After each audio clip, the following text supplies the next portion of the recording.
عادت ہی بن گئی، عرصہ گزر گیا کبھی صبح کی نماز ہی نہیں پڑھی، رات کو دیر سے سونے کی عادت بن گئی، صبح نماز پڑھی نہیں، چھوڑ دی نماز اور چھوڑتے چلے جا رہے ہیں، عشاء کی نماز چھوڑ دی ہے، دنیا کے سارے معاملات کے لیے ٹائم نکال لیا اور نماز کے وقت ٹائم ہی نہ نکالا۔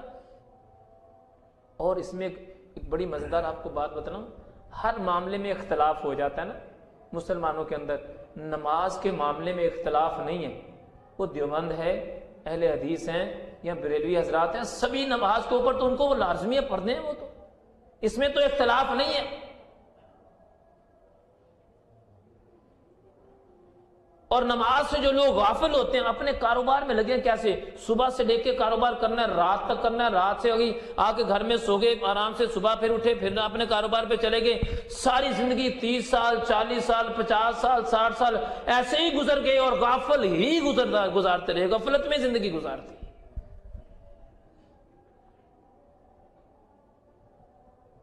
اور یہ سوچتے رہے اچھا شروع کریں گے نمازیں۔ دنیا میں رہنے والے ایسے لوگ جو اس دنیا جو پاکستان کے اندر نہیں ہیں وہ بھی تو اس آواز کو سنیں گے۔ سوچو تو صحیح کہ ایسی غفلت کی زندگی، کئی مہینے گزر گئے نماز پڑھی نہیں، اگر قضا کرتے جا رہے ہیں تو قضا کرتے چلے جا رہے ہیں۔ اے بندہ مسلمان، شیطان کو کسی بزرگ نے، پہلے زمانے میں ہم سنتے ہیں کہ لوگ کہا کرتے تھے، بزرگ لوگ، کہ شیطان بندوں کے سامنے آ جایا کرتا تھا۔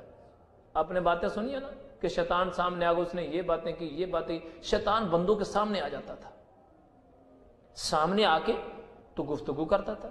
ایک دن ایک بزرگ اللہ والا جو بڑا نیک بندہ تھا، وہ کہنے لگا شیطان کو کہ تو شیطان ہے، مجھے یہ بتا اگر میں تیرے جیسا بننا چاہوں تو مجھے کیا کرنا چاہیے؟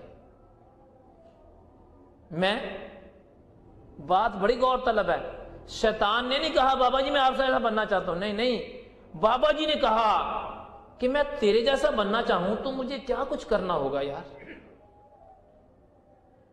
شیطان بڑا پریشان ہوا، الٹ ہی چال چلتے ہیں دیوانگان عشق، آنکھ بند کرتے ہیں دیدار کے لیے، کیونکہ ان کا ایک نظام ہے نا، یہ بات اپنے لیول پہ کہا بات کرتے اور ایسی بات کرتے ہیں کہ عام فہم بات نہیں ہوتی۔ وہ بابا جی کہنے لگے، اللہ والا تھا، نیک بندہ تھا، اللہ کہنے لگا شیطان کو یار میں تیرے جیسا بننا چاہتا ہوں، بتا مجھے کیا کچھ کرنا چاہیے۔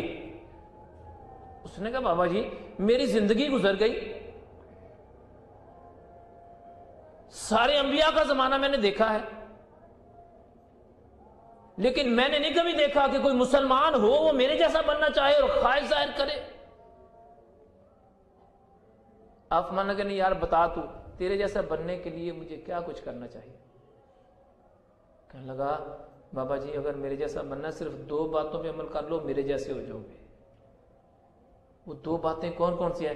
کہنا ایک نماز پڑھنی چھوڑ دو، دوسری جھوٹی قسمیں کھانی شروع کر دو، خود بخود ہی میرے جیسے ہو جاؤ گے۔ سوچ میرے بھائی اور پردے میں رہ کر سننے والی بہن بیٹی، سوچ شیطان کیا کہہ رہا ہے۔ اگر شیطان کے ساتھی بننا ہے تو 2 باتیں کافی ہیں کہ نماز چھوڑ دے اور جھوٹی قسمیں کھائے۔ جب شیطان نے یہ بات بابا جی سے کہی تو بابا جی نے کہا کہ بڑی مہربانی، میں تیرے سے یہی راز کی بات پوچھنا چاہتا تھا، آج کے بعد میرا اللہ سے وعدہ ہے نہ ساری زندگی نماز چھوڑوں گا نہ ساری زندگی جھوٹ بولوں گا۔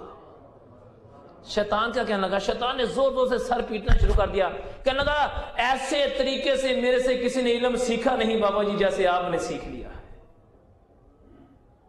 راز کی بات لینی تھی نا، اسی سے پوچھا بتا کون سا طریقہ ہے کہ جس نے تجھے شیطان مردود بنا دیا۔ اس سے ثابت ہوتا ہے جو نماز نہیں پڑھے گا وہ کون ہو جائے گا، کس کے ساتھ لگ جائے گا، کس کا ساتھی کہلائے گا۔ کسی کی ذات کو اٹیک کرنا مقصود نہیں۔ اب بندہ مسلمان سوچ کہ دنیا کے معاملے میں لگ کے، جبکہ رازق وہ ہے۔ اللہ فرماتا ہے میں نے تجھے پیدا کیا اور رزق دینے والا میں ہوں تجھے۔ کوشش کرنا تیرا کام ہے، محنت اور مشقت کرنا تیرا کام ہے، رزق دینا. اور بندہ آج دنیا کے ہر کام کے لیے ٹائم ہے، اگر ٹائم نہیں ہے تو نماز کے لیے ٹائم نہیں ہے. اس وجہ سے دکان نہیں بند کرتا کہ اگر میں دکان بند کر دوں گا تو کوئی گاہک آ کے چلا جائے گا، کوئی کسٹمر آ کے چلا جائے گا، میری روزی میں کمی آ جائے گی. ہائے افسوس، کتنا کمزور ایمان ہو گیا آج. اللہ تعالیٰ تو قرآن پاک میں واضح طور پہ ارشاد فرماتا ہے کہ جب نماز جمعہ کا وقت ہو جائے تو اپنے کاروبار بند کر دو اور جمعے کے لیے دوڑو، نماز پڑھنے کے لیے آ جاؤ جمعے کے لیے، اگر یہ تمہارے لیے بہتر ہے، اگر تم جانو تو. اور آج نماز کے ٹائم پر دکان بند نہیں کرتے، نماز کے ٹائم پر کاروبار بند نہیں کرتے، نماز کے ٹائم پر سوچتے نہیں ہیں کہ تھوڑی دیر کے لیے چلو اگر کاروبار بند بھی نہیں کرنا، نہیں کیا جا رہا کاروبار بند، کوئی بات نہیں، نماز اگر جماعت سے پڑھنی ہے تو تھوڑی دیر کے لیے اگر آرام سے 10 منٹ کے لیے 5 منٹ کے لیے شٹر نیچے کر کے دکان مسجد میں جا کے نماز پڑھ کے آ جائے تو کمی نہیں ہوگی.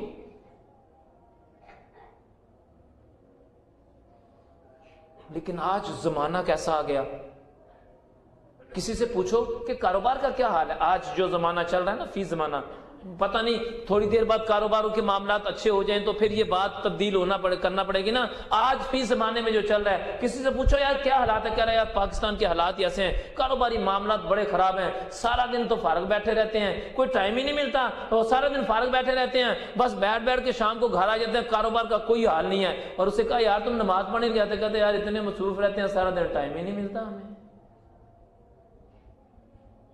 ہے نا، یہ دنیا کا ایک نظام بن گیا. میرے بھائی سوچ، اگر اس رب کی نماز نہیں پڑھے گا، وہ رب جو کائنات کا مالک ہے، جو رب ذوالجلال ہے، جو مجھے آپ کو، ساری روح زمین کو، ساری کائنات کو پیدا کرنے والا ہے. اور یہاں پر نبی پاک صلی اللہ علیہ وسلم کا ارشاد گرامی بھی سن لیں. نبی پاک علیہ السلام ارشاد فرماتے ہیں جو بندہ قصدن نماز کو ترک کرے اللہ تعالیٰ اس کو 3 بلاؤں میں مبتلا کر دیتا ہے. سب سے پہلے نمبر پر کس بلا میں؟ اس کے چہرے سے نور اٹھا لیتا ہے. بے نمازی کے چہرے سے اللہ نور کو، اس کا چہرہ بے رونق ہو جاتا ہے. اللہ اس کے چہرے سے رونق کو اٹھا لیتا ہے، اس کے چہرے سے اپنے فضل کے نور کو اٹھا لیتا ہے جو بے نمازی ہوتا ہے.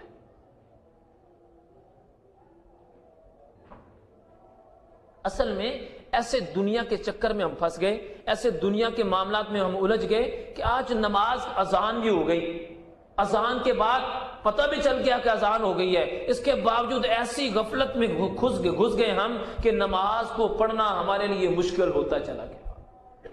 اور نبی پاک علیہ السلام ارشاد فرماتے ہیں جو بندہ بے نمازی ہے اس کے چہرے سے نور کو اٹھا لیا جاتا ہے. اور نمبر 2 یہ اعلان فرمایا کہ مرنے کے وقت اس کو کلمہ نصیب نہیں ہوتا. جب وہ مرتا ہے تو کلمہ اس کو نصیب نہیں ہوتا. سب سے پہلے کیا بات ہوتی ہے؟ اس کے چہرے سے نور کو اٹھا لیا جاتا ہے. نمبر 2 مرتے وقت کلمہ نصیب نہیں ہوتا.